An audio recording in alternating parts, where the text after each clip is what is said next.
palavra do Senhor, conforme está escrita em Hebreus, capítulo 4, nós estaremos lendo do verso 14 ao verso de número 16.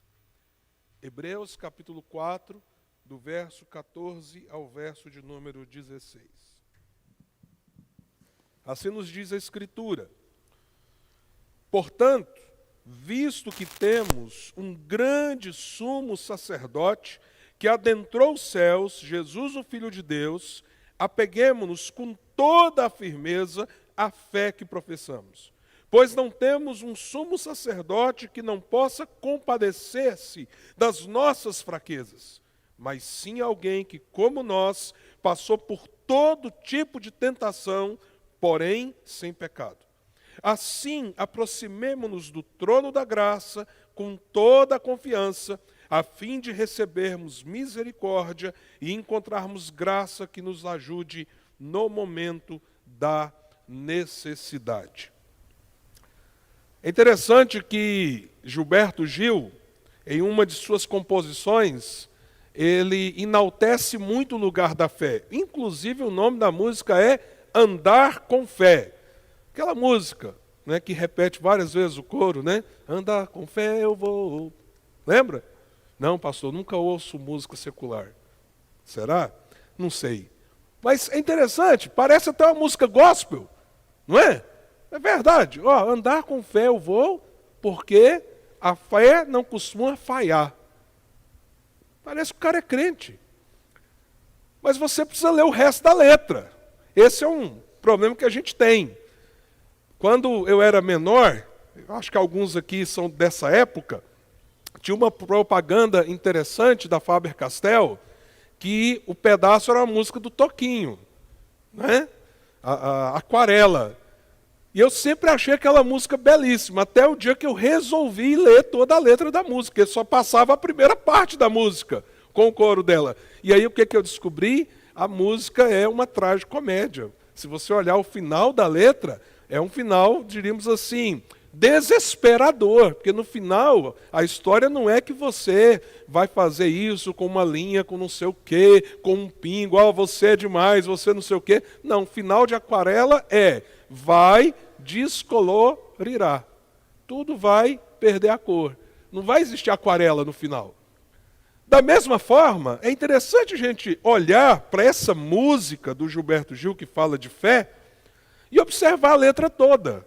Porque às vezes fica só aquele coro repetitivo na cabeça da gente, e a gente não para pensar, será que essa música fala do tipo de fé que eu e você temos, ou de algum outro tipo? Então deixa eu ler a letra para você, eu não vou ficar repetindo aqui o refrão, porque senão vai ficar muito repetitivo, então eu vou ler toda a letra como se fosse só uma estrofe, mas ela tem estrofes separadas. Então diz assim, ó, que a fé está na mulher, a fé está na cobra coral, ou num pedaço de pão. A fé está na maré, na lâmina de um punhal, ou na luz, na escuridão. A fé está na manhã, a fé está no anoitecer, ou no calor do verão. A fé está viva e sã, a fé também está para morrer, ó, triste na solidão. Certo ou errado, até a fé vai onde quer que eu vá, ó, a pé ou de avião. Mesmo a quem não tem fé, a fé costuma acompanhar, ó, pelo sim, pelo não. Você consegue se identificar com essa expressão de fé até que ponto? Talvez essa seja a maneira mais comum das pessoas olharem para aquilo que elas chamam de fé.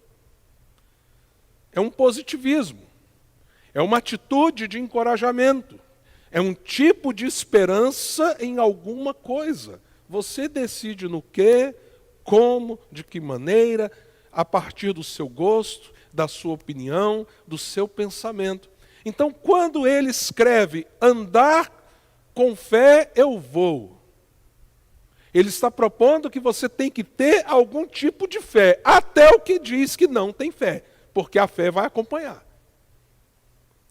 É interessante porque esse conceito secular de fé, ele é um antagonismo com aquilo que a Bíblia nos ensina a respeito do que é uma fé verdadeira. Biblicamente, a fé é o oposto da canção. Literalmente o oposto, meus amados irmãos. Por isso, no texto que nós lemos, o autor diz, portanto, apeguemo-nos com firmeza à fé que professamos.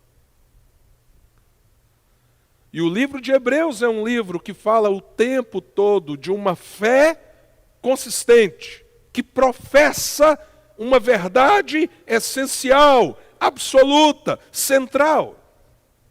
O autor aos Hebreus, que nós não podemos atestar com toda certeza quem ele é, alguns pensam que seja Paulo, outros entendem que seja, quem sabe, Apolo, que foi um grande líder cristão naquela época. Alguns até já falaram em Barnabé, mas o fato é que nós não podemos atestar de maneira cabal quem é o autor, mas nós sabemos a intenção do autor. O livro aos Hebreus é o livro do Novo Testamento que mais traz clareza entre as figuras do Velho Testamento e a verdadeira fé no Evangelho. Clareia, traz uma percepção profunda de quem é Jesus, do sacrifício que ele fez e como todas as figuras do Velho Testamento apontaram para ele. E agora nele tudo se cumpre. Esse é o centro do livro aos Hebreus. Se você olhar no capítulo 1, ele está dizendo que Jesus é maior do que os anjos. Depois ele vai dizer que Jesus é maior do que Moisés. E ele vai afirmar que Jesus é aquele que está acima de tudo e de todos. E no capítulo 3, para o capítulo 4, ele diz, então, diante disso, e ele cita o salmo que nós lemos nesta manhã, o Salmo 95, não endureça o coração de vocês. Ele vai no Salmo 95 para dizer assim, não façam, lembram-se do que lá no Velho Testamento o salmista disse para a geração dele, os nossos pais endureceram o coração no deserto, por isso eles não entraram no descanso. E aí o autor aos Hebreus diz assim, existe um descanso para nós, existe um sabático para nós, existe um lugar seguro para nós, existe um lugar onde podemos ser preservados, guardados, nutridos, encorajados. Então não endureça o coração de vocês nesse dia, no tempo chamado agora. Não faça como os pais antigos fizeram, porque agora o lugar de descanso não é um dia, o lugar de descanso não é um ano sabático, o lugar de descanso é uma pessoa, é Cristo, o nosso Senhor.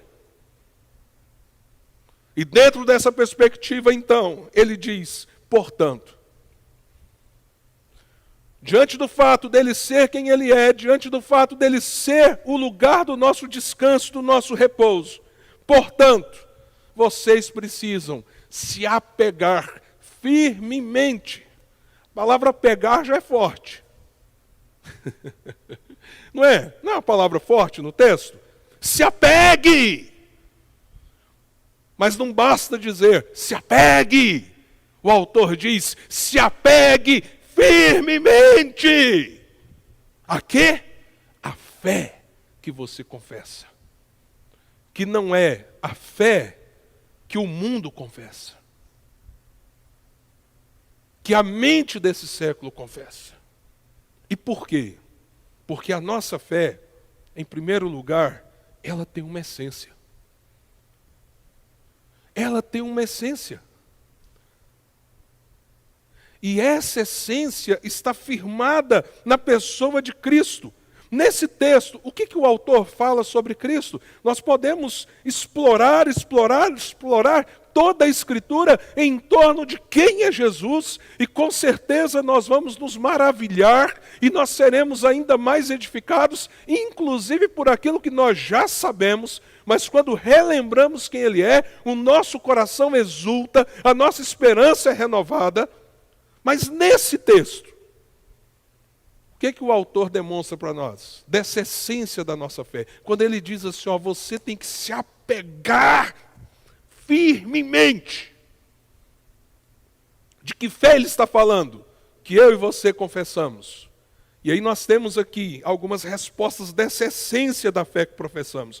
Primeiro, Jesus é o nosso sacerdote.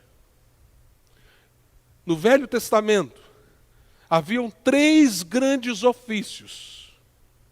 As pessoas eram ungidas no Velho Testamento para 3 coisas, para 3 ofícios, para 3 papéis essenciais na vida do povo de Deus. Elas eram ungidas para serem profetas, ou eram ungidas para serem reis, ou eram ungidas para serem sacerdotes.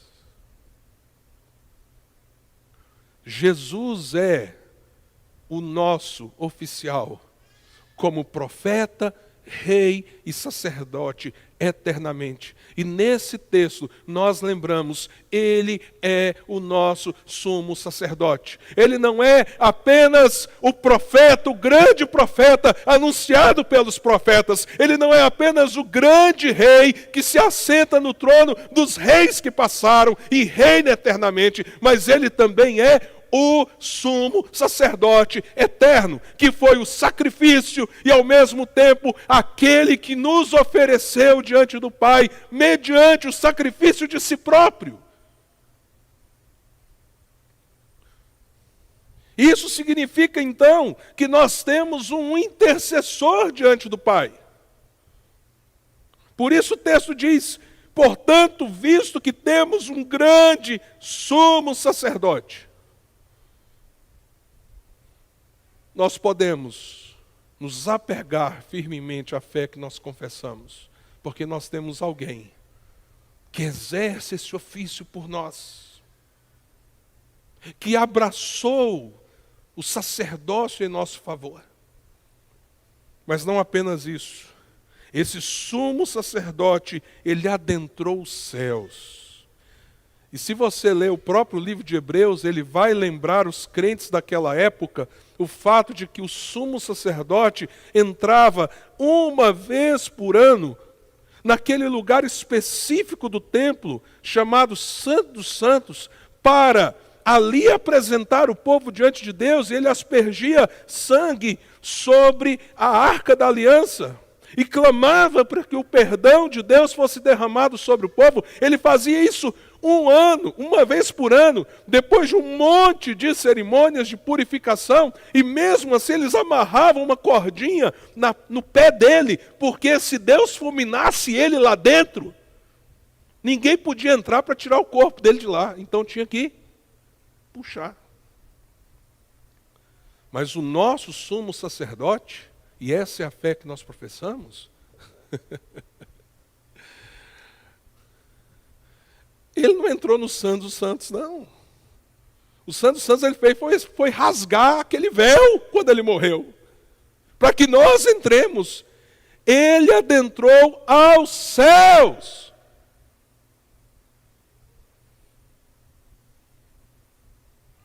Eu tento imaginar, eu não consigo. Você já pensou?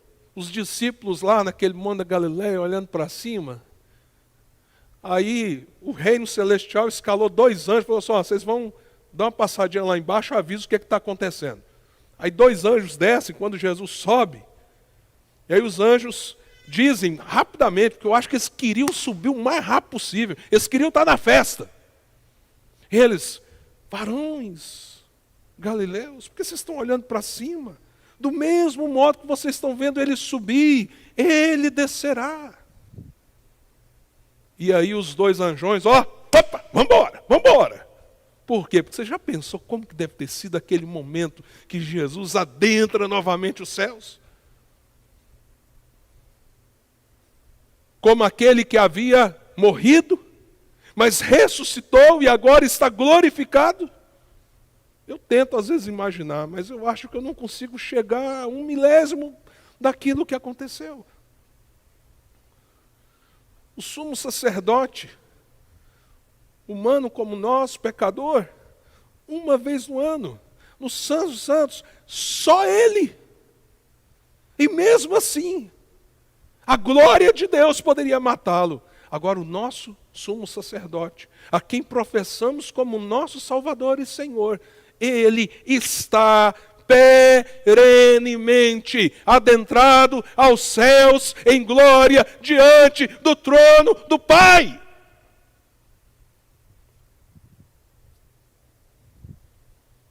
E ele é quem? Ele é ninguém mais nem menos do que o Filho de Deus. A Confissão de Fé de Westminster, ela tem uma frase que quando eu li pela primeira vez, aquilo ficou na minha cabeça. Ela fala sobre Jesus Cristo, fala assim: Ele é o Filho de Deus eternamente gerado do Pai. Não é um conceito simples. Ele provém do Pai, eternamente gerado. Mas como que você gera alguém que é eterno?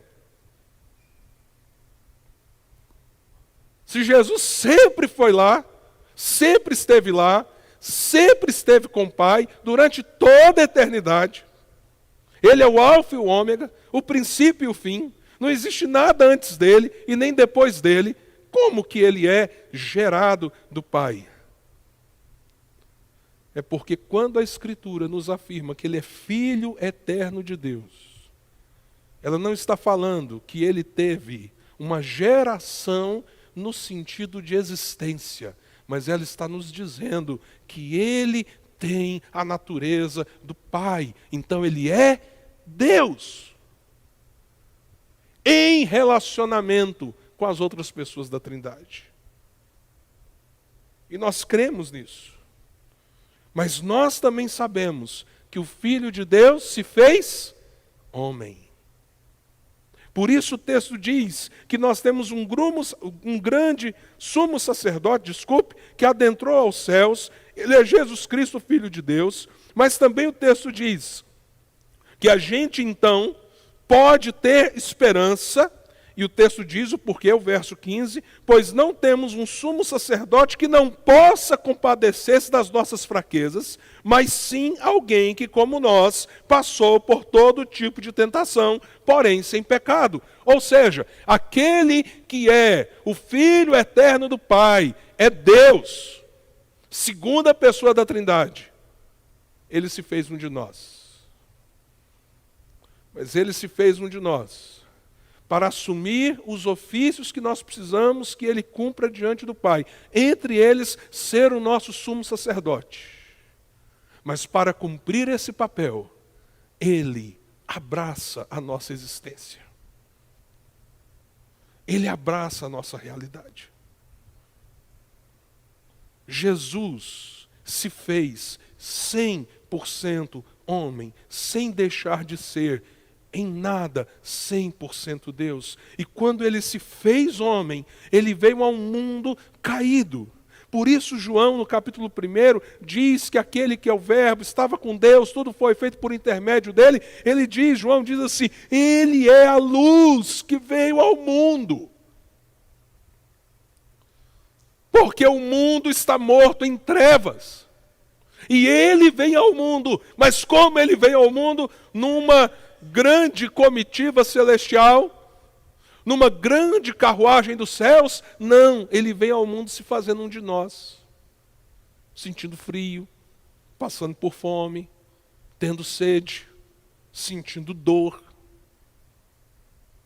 sendo tentado como você é.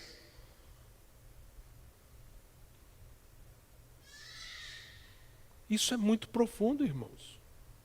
E aí o texto diz que ele então é um sumo sacerdote, que ele pode interceder por nós com toda propriedade e nos apresentar diante do Pai, porque ele sabe. Ele sabe. Às vezes você sofre com solidão, se sente profundamente só. Ele sabe, porque ele provou a mais absoluta solidão. Às vezes você se sente angustiado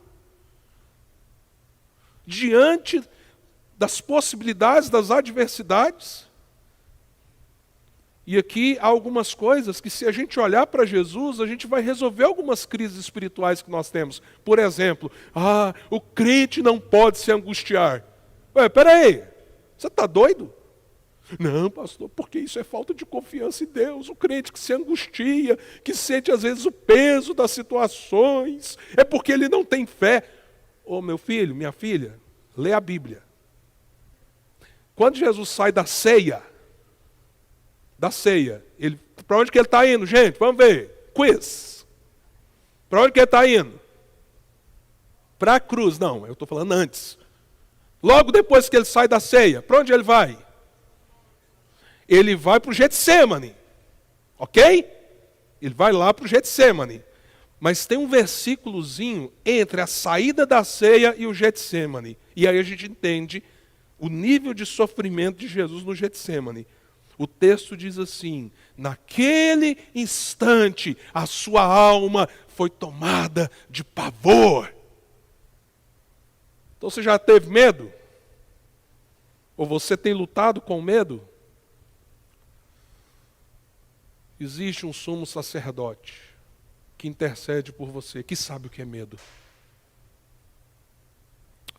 A diferença é que, ao se fazer homem e sentir as nossas dores, as nossas realidades, os nossos sofrimentos, ele nunca pecou. Diferente de mim e de você. Diferente de todos os sumos sacerdotes que eram apenas sombra de quem Jesus seria. Ele nunca pecou. Ele é santo. É homem, mas também é filho de Deus. Adentrado aos céus. E ele é nosso rei, nosso profeta, nosso sacerdote. Essa é a essência da fé que professamos. Por isso não há nenhum outro nome. E é nisso que nós cremos. No céu, na terra ou debaixo da terra, que importa pelo qual os homens sejam salvos. Essa é a essência. Essa é a fé, segundo Hebreus, que você precisa apegar-se firmemente. Não é esse negócio assim, a fé é um punhal, a fé é a cobra coral. Hoje minha língua está travada, hein, gente? Cobra coral, a fé é luz, a fé é escuridão. Não! Não! A fé para nós é o Filho de Deus, nosso sumo sacerdote, que se fez homem, que conhece as nossas dores, único caminho de redenção e salvação para todo aquele que nele crê. É a nossa fé. Mas e os efeitos disso?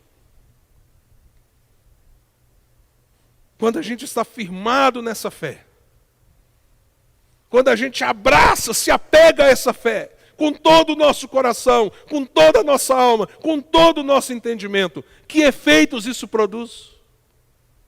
Primeiro, produz a perspectiva de que nós temos acesso. Nós temos acesso. Você tem acesso. Mas eu tenho acesso a quê, pastor? Você tem acesso ao trono de graça. É o que o texto diz. Que à medida que a gente se apega com toda firmeza e entendemos quem é o nosso Senhor, assim a gente pode, verso 16, se aproximar do trono da graça. Você já pensou? Nós podemos chegar diante do trono de Deus. Temos acesso. Temos um novo e vivo caminho aberto pela cruz. Então, mesmo que em muitos momentos você se sinta sozinho, desamparado, angustiado, sofrido, quando você se apega firmemente à fé, seu coração se desperta para dizer: Senhor, para onde eu vou? Eu vou para o trono. Eu vou para o trono do meu Senhor. Por isso que eu não entendo essa crentaiada. Tudo desesperado. Ah, o mundo acabou. O país agora parece que soltou uma bomba atômica.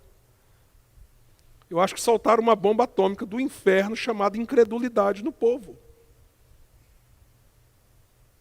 E aí a gente não vai para o trono da graça, porque a gente acha que as coisas funcionam numa outra realidade.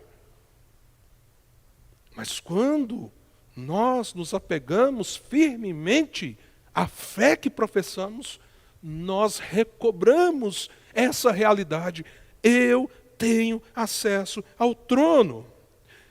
Mais do que isso, eu posso ir ao trono da graça confiadamente. Quem é você para chegar diante do trono de Deus?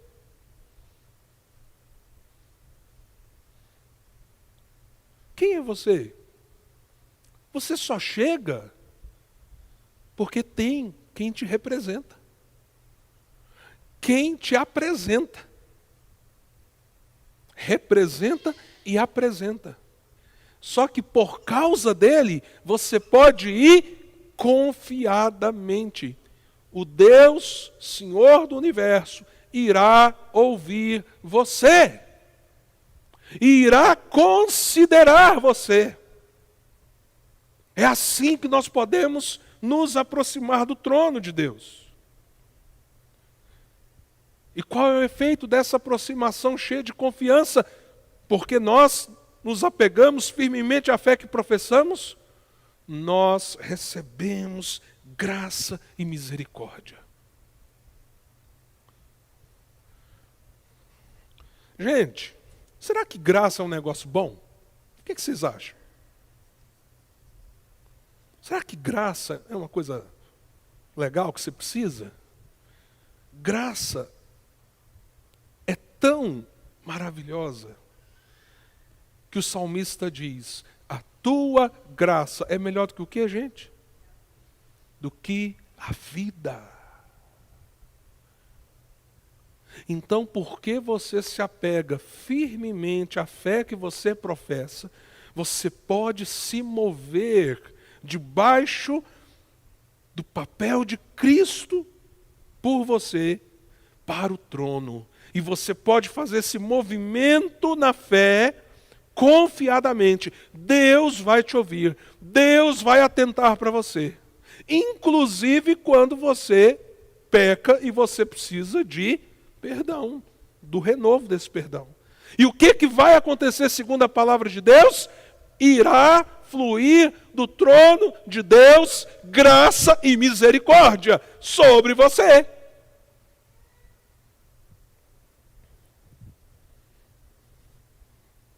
E aí, a gente que vive no tempo e no espaço, somos limitados pela época que vivemos, pelas circunstâncias que vivemos, pelo tempo que estamos, nós recebemos essa graça e misericórdia quando a gente precisa de ajuda no momento da necessidade. Pastor, estou precisando tanto de ajuda. Pastor, esse é o momento que eu necessito tanto que Deus me visite, que Deus me abençoe, que Deus me alcance. Você professa essa fé? Então se apegue firmemente a ela, lembre-se quem é o sumo sacerdote em seu favor, vá ao trono porque você tem acesso, e o que a Bíblia está dizendo? Você receberá graça e misericórdia a fim de ajudar você no tempo de necessidade, e aquele que prometeu, cumpre. Aquele que prometeu, cumpre. Edward Mott foi uma criança que viveu alguns séculos atrás em Londres, numa época em que aquela cidade era deplorável. Os seus pais não se importavam com ele. Então ele vivia muito mais nas ruas, como um andarilho, do que como uma criança cuidada, amada. Edvard aprendeu a profissão de marceneiro. E por causa da sua dedicação, ele conseguiu ter um pequeno empreendimento, à medida que ele foi se tornando um jovem, um adulto. E o evangelho da graça do Senhor alcançou a vida de Edvard Motte, ao ponto, inclusive, de que boa parte da vida dele, ele se tornou um pastor batista. Mas Edvard entrou para a história como um grande compositor de crônicas e hinos. Alguns hinos que você conhece, ele é o autor. E certo dia, dentro dessa mente criativa, brilhante que Deus deu a ele, esse homem que era dedicado, não obstante uma infância tão triste, tão difícil, com certeza cheia de tantos traumas, um dia o Espírito Santo colocou um refrão na cabeça dele, sobre fé. Eu não sei quem pôs o refrão na cabeça, não é? Do autor do Andar com Fé Eu Vou, o Gilberto Gil. Mas no caso do Edvard, foi o Espírito Santo. E durante o dia, aquele dia que esse refrão veio na mente dele, ele passou o dia pensando nas estrofes, como que ele poderia expressar aquele refrão em algumas estrofes. E aí durante o dia, alguém chegou para ele e falou assim: Edvard, minha esposa está muito doente, está prestes a morrer. Você pode nos visitar? E ele foi visitar essa família. Chegou lá, o pessoal queria cantar, queria ler uma porção da palavra, queria um momento de oração. O que eles queriam no fundo, no fundo? Ir para o trono da graça. Buscar misericórdia e graça num tempo que eles precisavam de ajuda, num tempo de necessidade. E eles chamaram aquele irmão: vamos cantar com a gente, vamos orar conosco, vamos falar com Deus, porque a minha esposa está sofrendo muito. E eles foram. Chegou lá, cadê o inário? O inário que era usado na época, não acharam. Aí o Edvard falou assim: não, tem uma música que veio ao meu coração hoje. É fácil o refrão dela, vocês vão aprender rapidinho. E eu já fiz umas 3 estrofes. Então, vamos tentar aprender e cantar? E foi a primeira vez que aquele hino foi entoado. Aquela mulher foi muito impactada no meio do seu sofrimento. O Edvard, percebendo isso, ele fez naquela época que a imprensa não era uma coisa fácil, simples, como é hoje. Você vai ali, né? Aqui a gente tem alguns companheiros aqui de cópias, né? Você vai ali no ligeirinho e fala assim: me faz 1000 cópias. Ele faz, pá, 1000 xerocos aqui para você. Naquela época não era assim. Mas fez 1000 cópias desse hino.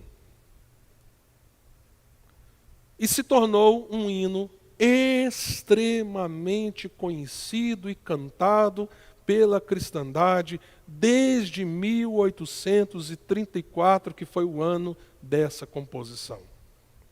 Vamos ver se você conhece. A minha fé e o meu amor estão firmados no Senhor. Estão firmados no Senhor. Agora eu quero concluir essa mensagem fazendo uma coisa diferente. Nós não vamos cantar o hino todo. Eu vou ler a estrofe para você prestar atenção em cada palavra. Quando eu terminar de ler a estrofe, aí nós vamos cantar só o coro. Combinado? Deu para entender, pessoal? Ok. Esse hino é uma confissão de fé.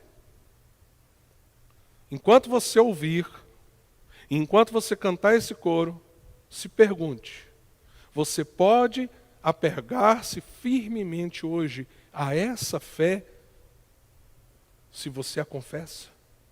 Veja, somente ponho a minha fé na graça excelsa de Jesus, no sacrifício remidor no sangue do bom Redentor. A minha fé e o meu amor estão firmados no Senhor. Estão firmados no Senhor. Se não lhe posso a face ver, é pela fé que vou viver.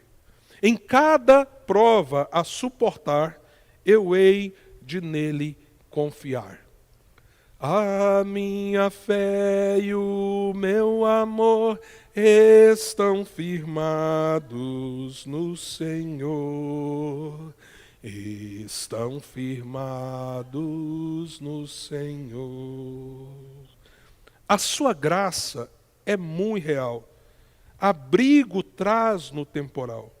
Ao vir cercar-me a tentação, me fortalece a sua mão. A minha fé e o meu amor estão firmados no Senhor. Estão firmados no Senhor. Quando a trombeta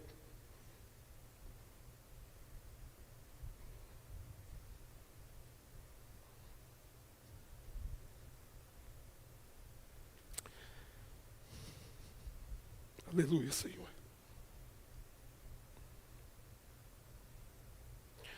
Quando a trombeta ressoar, irei com ele me encontrar, e com salvos cantarei, louvor eterno ao grande Rei. A minha fé e o meu amor estão firmados no Senhor. Estão firmados no Senhor. Você fica com qual hino sobre fé nesta manhã? Qual é a canção sua de fé nesta manhã? Curva a sua cabeça. Vamos ter um momento de oração em silêncio.